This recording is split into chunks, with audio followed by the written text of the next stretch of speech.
জীবনে দুইজন নারীকে কখনো ভুলবেন না। এই দুইজন নারীকে যদি আপনি ভুলে যান, আপনার জীবন বরবাদ হয়ে যাবে।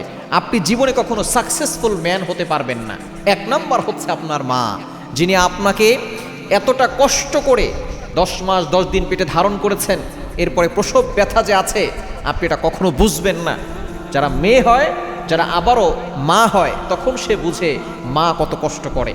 10 মাস 10 দিন পেটে রাখার পরে যখন প্রসব ব্যথা, একজন মানুষ সর্বোচ্চ 45 ইউনিট ব্যথা সহ্য করতে পারে, কিন্তু একজন মা 45 নয় 57 ইউনিট ব্যথা সহ্য করে একজন বাচ্চাকে প্রসব করে।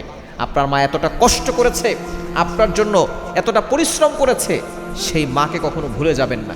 যেই মা আপনার জন্য দোয়া করেছে, মনে রাখবেন, মিসাইল মিস হতে পারে কিন্তু মায়ের দোয়া কখনো মিস হয় না।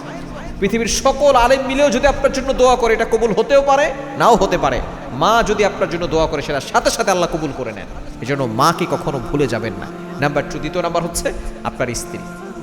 যে স্ত্রী আপনার সংসারটাকে সামনে রাখে, আপনার চরিত্রটাকে হেফাজত রাখে, আপনার ঘর সামনে রাখে, আপনার সন্তানদেরকে দেখে শুনে রাখে, ওই স্ত্রীকে কখনো অবহেলা করবেন না, স্ত্রীকে তুচ্ছ তাচ্ছিল্য করবেন না।